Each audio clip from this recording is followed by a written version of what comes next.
Hi, welcome back to BizJet TV. It's Fab Poli here today to talk to you all about the Cessna Citation Longitude, which has just been certified. So it's now allowed to fly with passengers on board. But before we get into this episode, I'd like to encourage you to subscribe to BizJet TV if you haven't done so already. And if it's the first time for you on this channel, it's great to see you here. And once you've watched this episode, please have a look around at the rest of the content we've got here. Plenty of content about business aviation, different business jets, how to buy a business jet, and all sorts of other good stuff aviation related. So let's get straight into the story for today, all about the Cessna Citation Longitude. Great airplane, just completed 6,000 hours of flight testing and flew over 31,000 nautical miles around the world.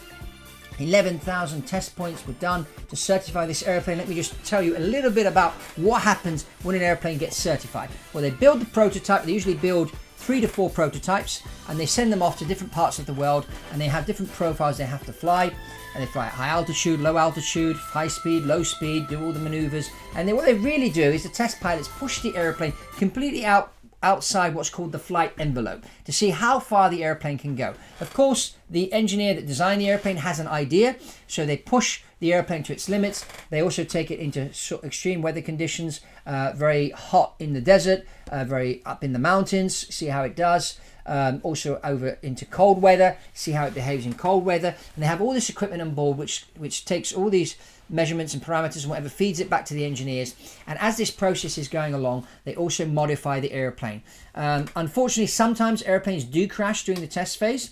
But this is all part of the process. The test pilots know that's part of the job. Sometimes they push the airplane too far and accidents do happen. But in this case, the Cessna Citation Longitude was very successful through 6,000 hours of flight testing. It's now certified and ready to go.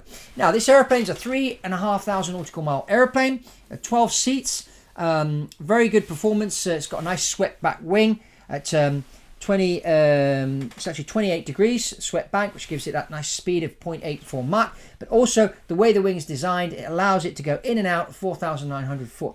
Runway for takeoff is required 4,900 feet, 1,494 meters, and for landing requires 3,400 feet or 1,036 meters. So that's really good. So if you operate in and out of a airfield, which is runways about just under 5,000 feet, and this is a good airplane to consider, and with a 3,500 nautical mile, that's great. Up front, the avionics are the Garmin 5000, and inside the cabin is pressurized at less than 6,000 feet. So you've got good comfort there, very nice slick design for the cabin, spacious. This is the first time, well, one of the Cessna's now adventuring into the larger cabin aircraft. Cessna have always been well known for the small propeller aircraft. I learned to fly in a Cessna 150, and then my first jet was a Cessna Citation 1. And for years, Cessna built their Citation series was all smaller jets. Now they're adventuring into this larger cabin aircraft with 3,500 mile range. Talks of them developing something bigger. And so, you know, lots of talk around this. But overall, this is an interesting airplane. It competes directly with the Embraer Legacy 500 and the Bombardier Challenger 350. Which other interesting data. How much does this airplane cost to buy? It's $24 million to buy one. Obviously, they're only available brand new at the moment. And Cessna saying one particular characteristic of this airplane, it requires an inspection every 800 hours or 18 months. So what they're saying is this airplane requires less inspections, therefore it costs less to maintain. And obviously, when an aircraft gets inspected, it's usually on the ground for anywhere for a day to maybe 3 months, depending on the type of inspection, and that's all time you can't use your airplane. So that's another one to bear in mind when you are buying a private jet, is to look at the inspection schedule, how it works, and come up with a plan for your downtime, or plan the maintenance when you're actually not going to need the airplane. Other interesting factor, they're saying that direct operating cost of this airplane is going to be $2,000 an hour, which is very good. So it looks like it's very competitive, but again, these are all figures given to us by Cessna. I'm not saying that Cessna is wrong, but manufacturers do tend to be a bit optimistic. So we'll really have to see what this airplane actually does when it's delivered and it's being operated by the different owners and the different charter companies, and see how much it effectively is costing them to operate per hour, and the range and all the other things. This is usually discovered after about a year of the airplane coming into operation and coming online. So overall, I think this is an interesting one to keep our eye on. The Cessna Citation Longitude.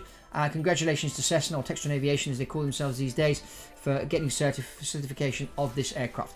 Well, that's all from me on this episode. If you haven't subscribed to BizJet TV, I encourage you to subscribe. Give us a thumbs up on this video. Share this video with friends and family and your work associates and that through social media. We'd like to get the word out there about BizJet TV. And comment below any suggestions for other content. Please suggest. And that's all from BizJet TV and Fab Poli and BizJet TV. And I'll see you on the next one.